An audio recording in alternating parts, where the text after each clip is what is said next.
Welcome back, everyone. It's now time to dive into deep conversation on investment and the key technology trends that are about to change the investment landscape in an interesting panel discussion moderated by the Senior VP, Investment and Brand and CMO of MDEC, Mr. Raymond Siva. The floor is yours, Mr. Raymond. Thank you, Brian, and good morning to all of you.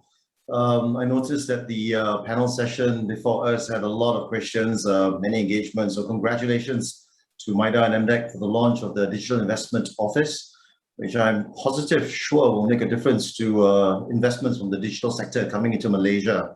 Well done on that. Thank you to Honourable Minister Dr. Mustafa Mohamad for launching the portal for Heart of Digital ASEAN. Today is another interesting day for us to begin with. So across the world, digital products and services really have been transforming industries. We've seen that we use the word enriching lives and also pushing progress. The ASEAN, or the Association of Southeast Asian Nations, really now has an opportunity to leapfrog to the forefront of this digital economy. And many of the fundamentals, as we know, are already in place. We see the investors and governments looking at the ASEAN nations to be a leading space for them to support innovation and to support social inclusion. We see the very robust economy generating a GDP of about 2.5 trillion and growing at about 6% per year. Although that has been slowed down somewhat because of this current pandemic situation, right? You see a literate population of almost 700 million people. If you look at it as one market, which is not, but there's 700 million people there. And we're also looking at a smartphone penetration of above 50%. So I'm really happy today to have with me a very strong panel to explore some of the opportunities in the digital economy in ASEAN. So it gives me great pleasure now to introduce to you Cheryl Liew, who's the head of talent from Monk's Hill Ventures, based in Singapore. Next, I have Kelvin, the CEO and Chief Investment Officer of Origin Capital Management in Singapore. And I believe he's really at the beach right now. And we have Sunand, Razu, who's the managing partner of EcoImpact Capital Singapore. Welcome, and I hope that all of you are doing good. Thank you for having us. A pleasure. So, we want to have a very easy conversation today. So, I probably will start with a macro question. Cheryl, from your point of view, we talk about an acceleration of interest. We talk about liquidity in the ASEAN markets, especially in how aggressively our startups are raising funds. Yet there's still ample liquidity in the market. But the question to you is that, what do you see with regards to the talents? Because you're seeing an acceleration of startups, acceleration of funding coming in. Yep. Do we have the acceleration of talents in this space?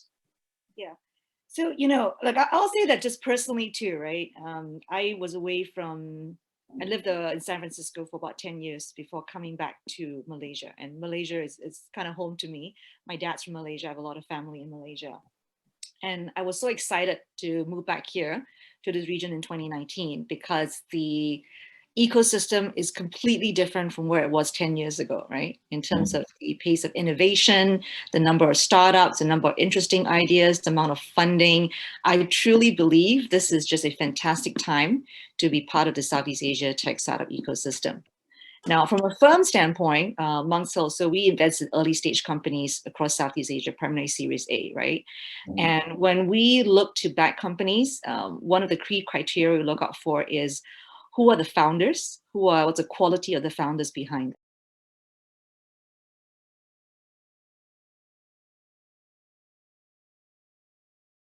On startups, right, in Southeast Asia. And that's really kind of predicated around the combination of people, potential, and passion, right? So we see a lot of potential for digital transformation across Southeast Asia. We see the passion for the talent here to want to solve real problems that's going to benefit people all across Southeast Asia. And on the people side, we have definitely seen a real increase in the quality of founders and the ideas, right? By that I mean there are more people here who are willing to take risk, to come up with big, audacious ideas. I think, as a generalization, right? A lot of times, if you look at Singapore, for example, there's the stereotype that Singaporeans are not entrepreneurial or they're afraid to take risk. And I think that's changing, right? So as we see the younger generation coming up, there's so many more people who are interested to actually not go to a big corporate, but start something. So that's the first thing I would say. The quality and quantity of the founders has improved dramatically. Secondly, I think COVID actually has helped to accelerate that, right? Because through COVID, we have seen founders and teams who have had to endure an incredibly difficult period. And that's helped to kind of shape them, right? Because when you go through extreme highs and extreme lows, you come up stronger. So we feel the talent has also become molded by some of the challenging circumstances and come out stronger. The third thing I would say is that the general pool of talent has also increased, right? 10 years ago, it would be hard pressed to find a good pool to build an engineering team from. Now we're seeing a lot more engineering talent coming out, not just from Malaysia, but also Singapore, Indonesia. There are more students studying. So all in all, I think we're seeing some really positive trends in the talent sector. The one thing I would say that supply is still short relative to demand. So we're still seeing a talent shortage. But that aside, we're super encouraged by the talent trends we're seeing in terms of our excitement in investing in a lot of early stage startups. It's interesting that you say that, Cheryl. I've talked to many investors over the last 6 months, and across the board, the FDIs and the DDIs in the country are pointing to the fact that it's really difficult to get the right sort of talents, right? So when we say right sort of talents, it really also depends in which industry you're in, the startup scene as opposed to a more mature, company going through digital transformation and so forth. Kelvin, just on that point, I just want to jump to you, say that, people have said that the implementation of a radical digital agenda could potentially add 1 trillion to the region's GDP, right? But it's no more an implementation of a radical digital. It's happening right now as we speak. And so the LinkedIn report that we had showed very clearly that over the last 6 months, demand for digital talent has increased fivefold, right? So there's just not enough supply within the region, ASEAN population to cater into that particular demand, perhaps requiring a need to also bring in the foreign digital talents into this region, which is not a bad thing. Now, you have increased your assets under management also tremendously over the last 10 years, which then I would suppose require talent to manage your investee companies and also to scout around for new companies. Perhaps you can talk to us a little bit about Origin Capital and what are some of the opportunities you're looking at and how you're dealing with the talent supply issue as well. Thanks, Raymond, and pleasure to be here with my fellow panelists and guests and the viewers from Malaysia and elsewhere. For the record, yes, it is a beach, but I'm not at the beach as much as I would like to be. But I can say that it is quite possibly a Langkawi beach, judging by the coconuts and. Thank you for that. Yeah. I can speak about the digital talent issue from 2 perspectives, right? One, from a more macro landscape perspective, how Singapore deals with that. 2, from how we VCs see it. Without dwelling too much on how the country deals with it, I think generally it is acknowledged there is a shortage of digital talents.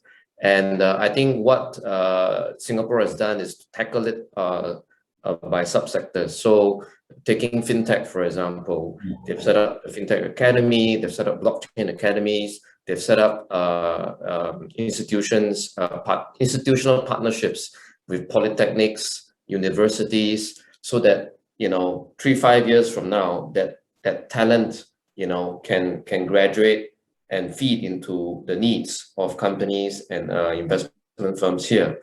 In the short term, what is necessary then is to hire what is not available locally, you know, and I think the onus is on the hirer to then rely on grants provided by the government to make these hires.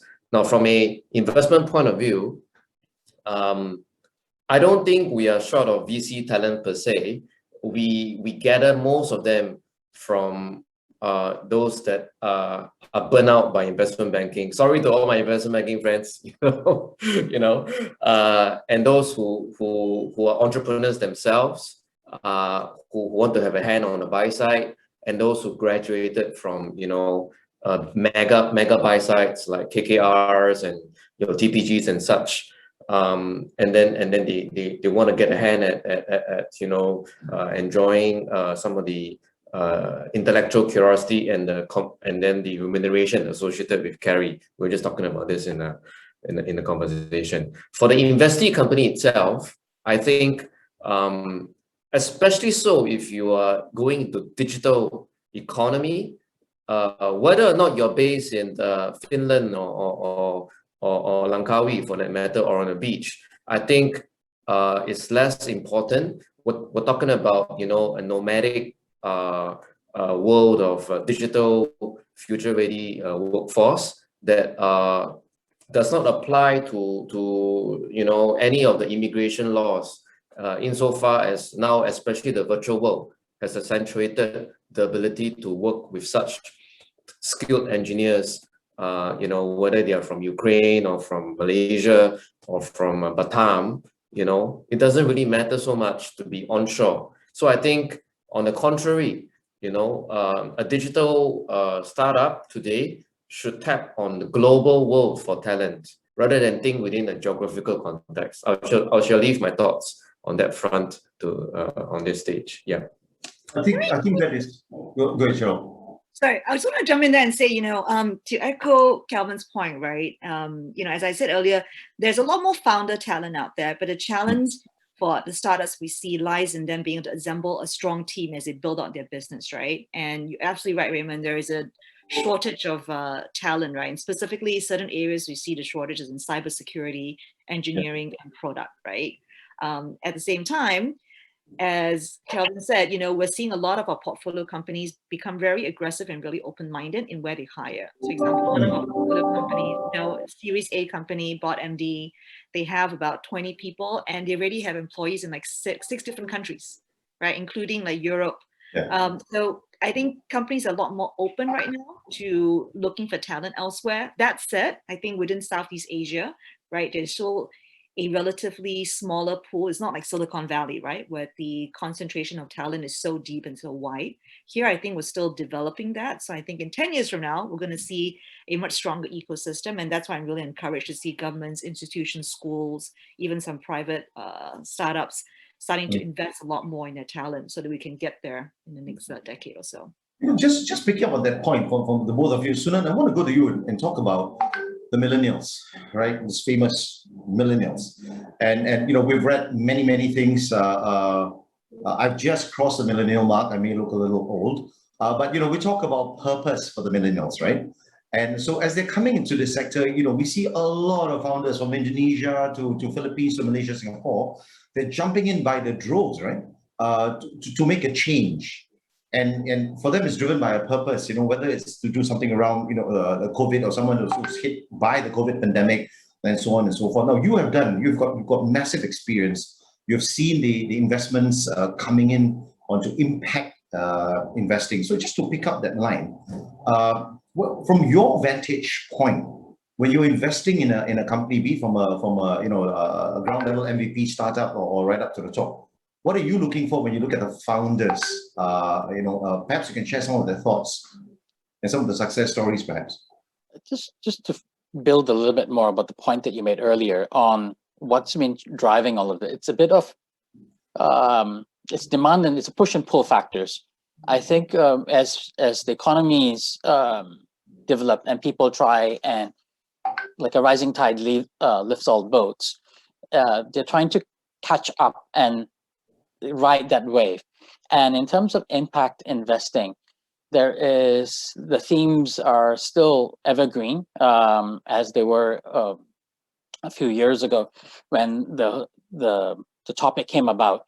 It's so there is typical investment themes are poverty, gender equality, decent work and economic growth, climate action, sustainable communities. Those themes are still evergreen, and the millennials are, I think, they're dissatisfied with the situation they're in, and they know that they are the future. So it's either they take a passive role and just watch the world around them change, or they just get actively involved in being instruments and agents of that change. So as I think it's they're dissatisfied with the status quo, and so they feel that if the world around them is not changing the way that they want to, they're trying to be the catalyst of that change. That's really interesting. That so Cheryl, when you were looking into talents, and I think you've seen that coming over the years. What are the key attributes that you're looking for in founders, or in people that are coming into your investee companies? You're on mute, Cheryl. Sorry, mute, yes. For early stage companies, right? So amongst we invest in really early stage companies, so Series A, right? Or even sometimes pre-Series A, and occasionally we do some seed investments. And we look at all the stuff around first principles, right? What's the size of the addressable market? Is that product market fit? But so much of our final investment decision is predicated on how much we believe in the founders, right? Whether we believe they can execute and deliver. And so we actually take quite a bit of time to get to know the founders, right? So ideally, before investing in a company, we would have a period of time, to observe the founders. And so that's why we try to actually get to know the founders early, even before they're going for Series A fundraising. We try to get them know that at the early stages, like ideation stage, or when they're kind of doing seed funding, just so we get to know them, right? Because I think it's a two-way street. We want them to get to know us, and vice versa. We want to earn the right to invest. We are aware that a lot of entrepreneurs today have a lot of different options to seek funding. And so, we want them to feel that Monks was the right fit for them. And when we look at the founders, so we go through our own personal interactions with them, right? So over years of pattern recognition, I think all the investment partners have certain things they look out for and spidey sense on yellow flags in the entrepreneurs. And we also run really extensive reference checks, right? Typically, I think for each founder that we invest in, we probably run like 10 to 20 unofficial ref checks, speaking to people they worked with before, speaking to people who left their team and so on, so we can get a really well-rounded view of what happens. But in terms of the key attributes we look for really resilience, right? You need to have so much resilience to build an enduring company, because it's not just something you do over a year, it's something you do over 7-10 years. We look for humility, right? So the ability to know that you don't always know everything. We look for self-awareness, right? Or what we call coachability, right? Because it's really important for a founder to have the self-awareness that while they are trying to constantly pitch and sell this great idea, and you have to be a little bit delusional as a founder, right? To consistently make people believe in his worldview, there also needs to be awareness that, hey, what I'm doing is really hard, and maybe I can also learn something from other people around me, right? No founder's an island, right? And then lastly, we look for just the ability to kind of hire other people, right? And bring other people. So all those 4 qualities are related, but when we talk about internally, we talk a lot about resilience and self-awareness and coachability. I think that's really good insight. Kelvin, I just want to switch gears a little bit, coming off from talent, and really talk about the scene, the investment scene or investor scene that you're looking from your point of view, right? What are some of the areas that Origin Capital is looking for in the region? Perhaps you can share some of your thoughts there, especially over the last 1 year, and whether things have really changed from where you were looking at 12 months ago to where you're looking at now and moving forward. Yeah, maybe. Thanks, Raymond. I think the investment themes have evolved over the last 5 years from some things that are more general and more ASEAN and APEC specific, what I call a country kind of focus with a digital economy as a theme, but perhaps looking at what has succeeded in more developed economies like for example, Lazada was built from Amazon's kind of model. You got Food Panda that was from the Deliveroo kind of model, Ninja Van, and so on and so forth. So a lot of founders, they look at models in the West. They brought it back here, and then they adapted it locally, and then they put a call it wonton mee or nasi lemak flavor to it. Okay, for lack of a better word, they adapted it locally, right? But I think today, with the rise of talent and ambition, whether it's from the millennials or from the silver hair generation. For example, very proud to say that in one of our portfolio companies, the founder is already a grandmother. So no ageism there, right? But suffice to say that today what we're seeing are, at least what we try to champion, are specialist funds backed by two sorts of people besides the founders. One, hardcore operators. By hardcore operators, I mean someone that has run a business for 20 years at least, knows the sector inside out, and can add a lot of value to a founder that sees things another way. Number two, the rise of and the need for CRO roles. So this is actually an add-on to Cheryl's previous criteria on founders. I think increasingly today, having a CEO and CTO and CMO hustling style kind of startup, you can't hack it anymore. You need to have a conscientious effort on revenue. However, revenue can only come if you have the network to produce that revenue, or you have a seasoned operating kind of veteran to help you drive it through. So thematic wise, I would say, as Origin Capital, we look at things where, like fintech and logistics, for example, we will look for the sweet spot between fintech and logistics. So where fintech meets logistics, we would like to invest in that space. Where education, edtech meets, maybe a better example would be where financial services meets healthcare, would like to then go into health tech insurance, for example. So where there are synergies in between sectors which traditionally have found their own talent pool, their own money, their own ecosystem, and then you see two ecosystems coming together, that sweet spot in between, we like to go deep on that and build a specialized team and fund around it. So rather than to have a 5 times $30 million, which is $150 million fund 1, fund 2, fund 3, we want to have 5 times 30 million funds, right? And each fund is super and highly specialized with a network of operating partners that can parachute in to help boost the revenues, and also to deal with what a lot of people don't think of. Now VC is like dating, right? And getting married, right? And then it's just that we sign a prenup, and it's pretty a harsh prenup. But despite a harsh prenup, marriages still break up, right? And if it is worse, if the marriage is four party or 5 party, and then when that happens, the Series A investor or the anchor investor is left holding the 20% of the company. What do you do when 3 co-founders break up? What do you do, right? You need to parachute in and turn it around fairly quickly so that your LPs are able to say, to feel reassured that you got your grip on your hands, right? So I think the rise of the operator, venture builder, VC is here to stay. At least this is what we try to champion. Yeah.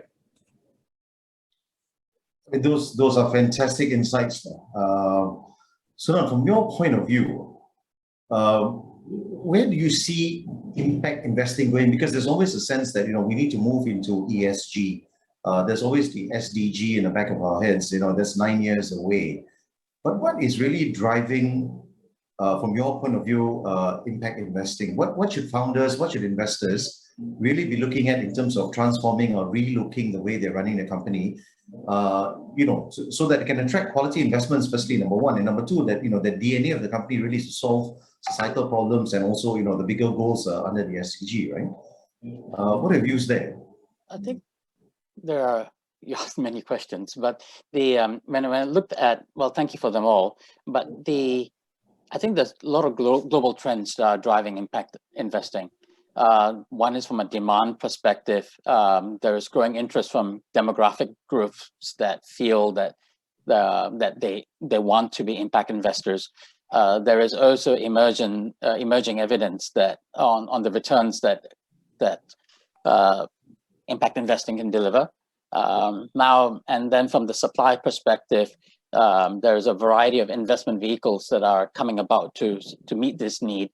And like the two other panelists mentioned, it's a maturing ecosystem where the space that we're in Southeast Asia or in ASEAN it's come along in quite far along in the last 10 years, and with that the ecosystem is starting to spin faster and faster and get more synergy that way. When I think the challenge in Asia that we face is, I think there's a lack of clear understanding of what is impact investing. Right. There could be, it could be an understanding of like what are the metrics that are involved in valuing an investment. Sometimes it's just there is a traditional view on the impact investing is a form of philanthropy, which is not true at all. Philanthropy is philanthropy. Impact investing is a way of generating financial returns, but also creating other non-tangible, non-financial returns, rather, not non-financial returns, like impact on society, well-being, and the contribution to the geographies where the companies are based in. And we also see that because of the emerging market space, there is limited regulatory and structural approval and processes here. And so that manifests in the form of investors wanting a higher risk premium, and so they expect a higher return because of the perception of the risk that's involved. And there is challenges of the ease of entry from the stakeholders looking to enter into the space.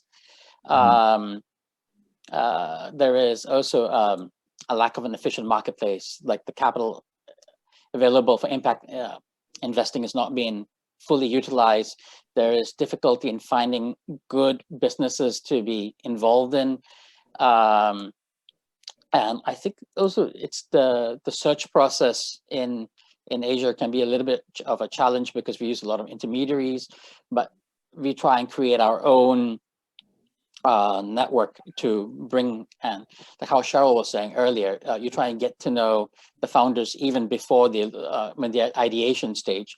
So there's so many diamonds and so many moving parts that you just have to toil the ground and cover all that ground. And I think there's also like when it comes to support services for early stage social enterprises, which are, I think that's less available for them than as opposed to commercial entities. And that might be another challenge that faces impact investing, because these companies don't get to rise up or come on the horizon because they don't get the same sort of funding that the commercial entities get. Cheryl, we have a question on the floor, coming on from Sunand's, what do you call that, explanation earlier on this. So this is interesting for you, Cheryl. What do you think we can do to change the talent shortage issue as we navigate in the future, right? So perhaps, things about reskilling, perhaps things about, even looking at our university graduates. What really do you think can happen here on this talent shortage? Yeah, I think, look, I think the talent shortage issue is across Southeast Asia. I think some countries feel a little bit more acutely. So I would kind of separate this into, there is what that can be done at the institutional level, right, or the governmental level, right, and then there's what can be done at the private sector level or by the companies themselves. So if you look around Southeast Asia, I think certain countries like Singapore, for example, I think has a very well formulated plan, right, for the amount of money they're investing into reskilling, into tying up with certain larger organizations to ensure workforce training and so on. And then institutions as well. I've spoken recently to a number of universities. And again, they are training the students to be aware of what job opportunities out there and what kind of skills they should be learning to prepare themselves for the next generation workforce, right? But I think a lot of work does need to be done at the grassroots level, on the ground up, right? And that means coming from, there's a cultural shift, right? So coming from the individual, families, right? All of us to, for example, start focusing on a lot of academic skills, right? And think more about what are other skills. Like, sure, in order to be a good product person, for example, right, you will be helpful to have a strong background in engineering or to understand product. But a lot of it is also about knowing how to manage stakeholders, knowing how to communicate your thoughts, right? Knowing how to have emotional intelligence, right? And so these are all qualities I think every family should be thinking about developing, right? And then at the private level, what I've seen happen at a lot of companies, if you look at Grab and Gojek, for example, right, they actually have programs in place where they're actively working with universities to try and educate people. So Gojek is Gojek Foundation, and there they've actually launched a program where they work with a lot of universities amongst Indonesia to select students, particularly students who are maybe from disadvantaged families or from less well-known universities, and give them a chance to do an internship at a pre-selected list of companies. Like one of our companies, for example, Ninja Van, has expressed interest in taking part in this, right? So the idea is to give students who may not be aware of startups or even typically apply for startups, right, to get a placement within a startup, and then they can kind of really learn firsthand all these valuable skills so that when they do graduate, they are going to be in a much better position to get a job in tech if that's what they want, right? That's interesting because, I've read reports that Google is also not particularly looking for graduates as they move forward, right? They're looking more for a particular skill set and more of a culture fit and problem-solving skills to come in. And that's really a shift in terms of how we look at education. It right? is. Absolutely. And I think, apart from that, even at the portfolio company level, as I look at all our portfolio companies, we have a company in Malaysia called GoGet, which is a, small Series A company. Founders are Francesca and Feng Wei, and they basically do workforce tech, right? So they match people with who want to work part-time, right, at other organizations, right? So again, that's how the workforce is evolving, right? We're giving people the chance to, hey, if you want to try something, maybe you can try doing a number of different things, right? And then you figure out what your sweet spot is, what your skill set before you kind of do a final match. And I'm also super encouraged by our portfolio companies that the founders, even at these early stages, and this is not something that I think was present a couple of years ago, are thinking a lot more about retention, how they motivate and engage their own workforce, right? So after you've hired someone, it's not just like, well, let's hire and see how it goes. Let's make sure we provide them with the proper L&D learning and development tools. Let's make sure that we give them some allowance to go take courses and so on. And then a lot more attention paid to the career development tracks, right? Like if someone wants to get promoted, how do we do that, right? So there's a lot more discussion, a lot more structuring of that framework, which I think comes back to what Sunand and you were talking about in terms of millennials, right? Millennials also expecting more, right? When they go join a company now, they want to see that the company is invested in their future growth, right? So I think there are many different levels where that education and that training or reskilling can happen. I see it happening across the board now, so I'm encouraged by that. If I may jump in, I think Raymond, if I have time to jump in on that point. Raymond, you're okay? Yeah, please go ahead. Yeah. I just want to say that we can wait eternally for institutions of higher learning to provide that workforce to train the millennials or the workforce to be future ready, reskilling. That's going to always have its own life cycle. But when you see Gojek, Google, and their similar peers proactively setting up such structures to retain, to get the talent, and short of a better word, grab the talent, right? That means that our role as investors is then to encourage, an early spotting of such talent and feedback. Because we're in between, right? We're not the startup company that requires the talent. We're not the one at the front end. We're also not the university itself. Our role as investors, is having seen that bridge, is then to give proper feedback to the curriculum design of these students, so that who is to say that today university needs to be 4 years? Why can't it be 2 years? Cut out all the school holidays, right?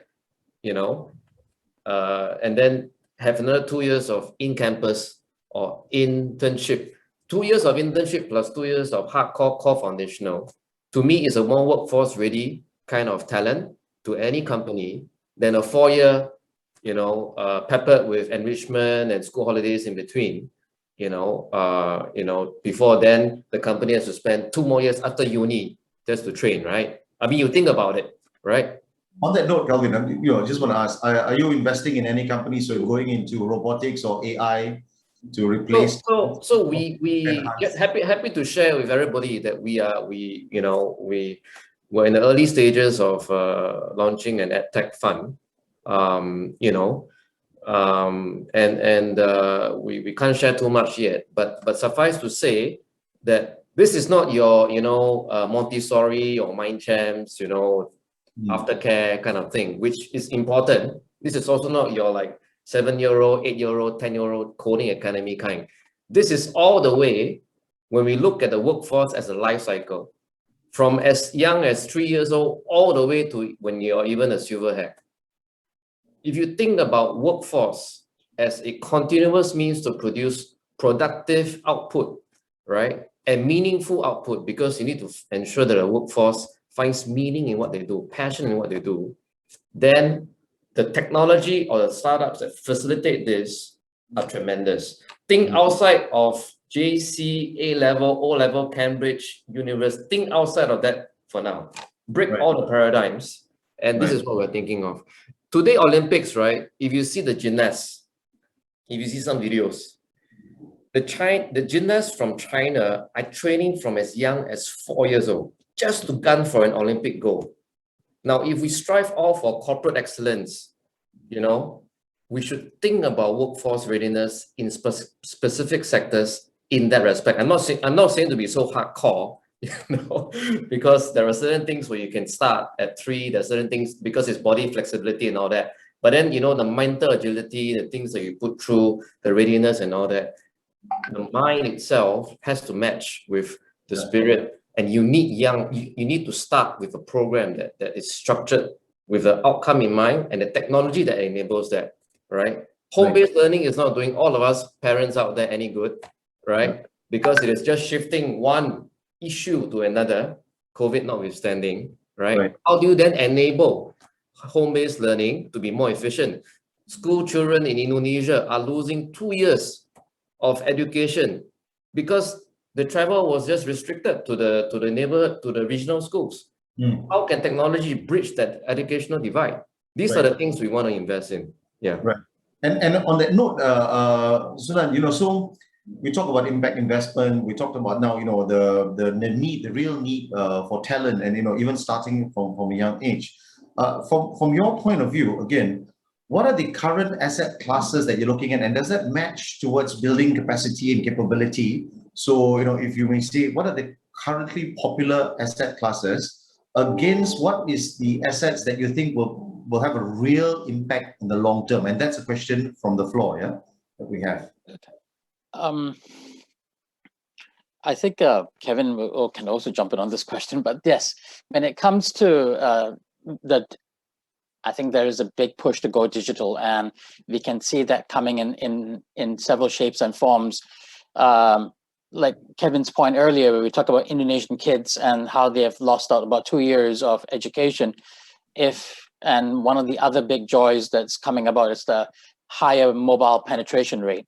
The lessons can go online as long as you have a mobile charger and you have a data connection. You're able to get some sort of instruction, and also it also comes down to the choice of the individuals and their priorities. I think when Kevin and Cheryl were talking earlier about the individuals and about society and about the structure of the universities, it's also about an education system. It's also a choice of the individuals to go and chase these agenda.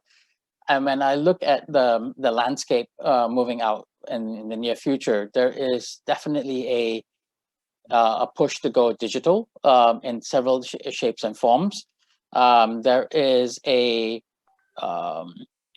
I think people are fundamentally frustrated with the way companies are only have a pure pro profit, only profit as the sole agenda. And so the ESG sort of elements coming into governance into these businesses are definitely building more traction, especially more so in Southeast Asia, where it is a fairly new theme versus the more developed Western. It's definitely a push from the West to East in terms of this having these sort of governance and practices. Yeah. Can I, just before we go on to our final round, we're coming to the end of this session. It's been, as at the beginning, quite robust. What is the next year looking like? So let's look at the next 6 months, right? Things are still, in a state of flux, but vaccination rates are really going up across the region, and we see that happening around the world as well. Very likely that the travel bubbles will open up and travel will happen again. We see business also going to pick up. So as I look to you, Cheryl, where do you think, from your point of view, are you going to be looking at for talents? Indonesia has got a really large market. Malaysia's got a multilingual, diversified English-speaking market as well. Singapore's got a very good technical talent, but across the region, Myanmar, Philippines, Thailand, all of us, is a very young, savvy population. So, Cheryl, if I ask you to look into that crystal ball of yours and say, where do you think talents are coming from? What kind of talents would you be looking for over the next 6 months or 18 months? Yeah. So in my role at Langsar, I oversee talent, right? So my role essentially is to go out there and meet as many great talent as possible. And this is across different functions, right? They could be founders, future founders, senior operators, angel investors, or community builders, right? So meet these folks and then try and connect them back to other people in the ecosystem, hopefully to Mangsel, to our portfolio companies, but also to other folks within the ecosystem, right? Because we believe it's not a zero-sum game. For me specifically, I think I keep a strong eye out for future founders, right? So folks who may not have started a company or started a company before and could be thinking about starting a new company. And we look for certain signals, right? We'll look and see, hey, if the person had shown a lot of interest in entrepreneurship, right? Has shown the desire to go out there and build something, even at a small scale, right? So even like students who start like setting up communities and entrepreneurship groups within school, and if they also show signals that they have some ideas, right? So we're very happy going to talk to them at the ideation stage and just kind of figure out, are they on the right path, and give them some guidance, right? Our investment team actually does that on a regular basis, even for companies we do not end up investing in. And then, on the operational side, I think I mentioned earlier that some of the biggest gaps that we see are in product and engineering, and also marketing, right? Go to market, finding people who can drive opening up new markets, being kind of chief revenue officers. There's a shortage of talent. So where do I see that coming from? So a couple of things. One, I do believe that as borders open up, we will see a continued inflow and interest of people from the more developed markets like US and Europe wanting to come to Singapore, and Southeast Asia, right? When I was at Grab, I was actively actually calling a lot of folks from the US and Europe to explain to them what Southeast Asia was about, where Southeast Asia is, what opportunities here, right? And I think in the last year even, we've seen so much more visibility, like just, you know, some of the public listings, like C becoming so valuable in terms of market cap, Grab, right, going ahead with spec IPO. There's a lot more awareness of folks, of talented startup folks in the US that, hey, there's actually a ton of opportunities out here for me to come out and help lead teams, manage teams, grow teams, be immersed in a really exciting ecosystem, right? So I think we're going to see that foreign talent continue to kind of be interested here. And then secondly, I think, you know, looking outside of your immediate country, right? So we encourage all of our companies to, hey, if you're going to be hiring in, you need engineering team in Singapore and it's hard to hire because it's expensive, set up an engineering center in Vietnam or Bangladesh or Pakistan or India, right? In particular, we found that, you know, I think Malaysia, Vietnam, you know, within Southeast Asia are really strong places for developing technical talent because, you know, they speak the language. They're also very entrepreneurial, conducive to learning, right? So I think there's pockets. You don't have to have an engineering team centralized. I mean, that used to be, that's ideal, of course, if there was enough talent, but otherwise look outside, right? And so leaders need to be aware of how to build and manage distributed teams. Right, that's fantastic insights. You know, Kelvin, to you now. So I take the point about maybe selling Southeast Asia as a market to our, you know, investor friends out in the UK, you know, in Europe and US would be an idea. But it's more for you, as you look into your crystal ball, where are some of the sectors or tech that you'd be keen on investing in over the next 6 months or 12 months? So yeah, sector focus wise, I've spent the last 4 or 5 years looking at fintech. I think I'm going to shift the focus on fintech, but enabled for emerging markets, or fintech that is built into B2B businesses, like embedded finance kind of issues. So that's more specialization in fintech. As I alluded to earlier on, edtech, workforce, talent, the whole life cycle will be at the ASEAN level, will be something we're looking at. We're already sort of talking and something that will be announced. So edtech, fintech, these are the 2 areas. Specialized. Thanks. Anything around media? Anything around ag-tech, agri-tech, and health tech? Okay, for agri-tech, I think the Series A wave has passed for us Series A investors to come in. At least that's my view. All right. But I'm open to things that are not at the upstream agtech, but more at the downstream. Say, for example, you improve your yield through technology, you can monitor the yield of your crop, but how do you distribute it?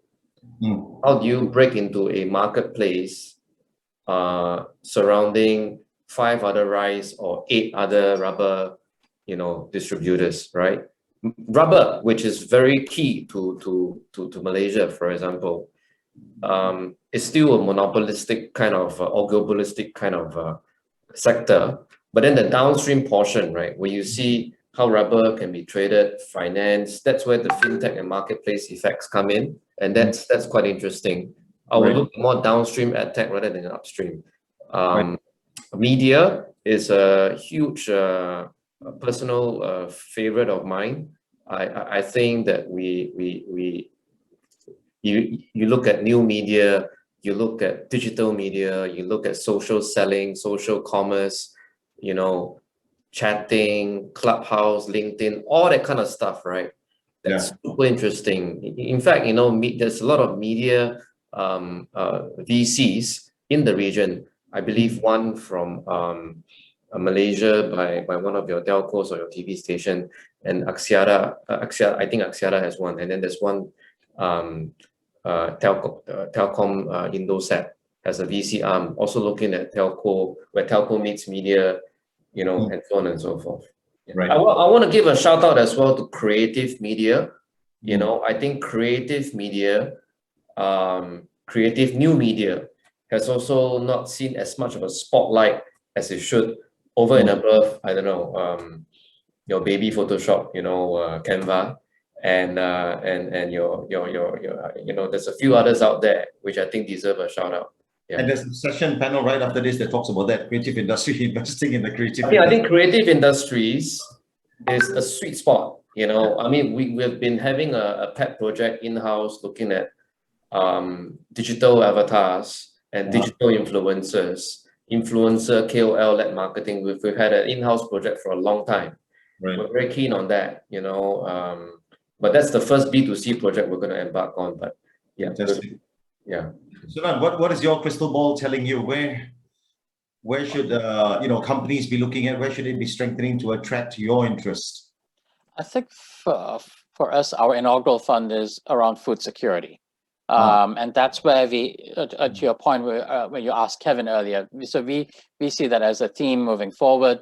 It's just not just limited to Singapore. It's any other place that is or doesn't naturally produce enough food. You've got all of the Middle East. You've got Polynesian islands. So all of these countries and states have had food security. They have had challenges with getting food during the period of the pandemic, and when supply chains and distribution got cut down, and then there was a strong focus to become self-sufficient.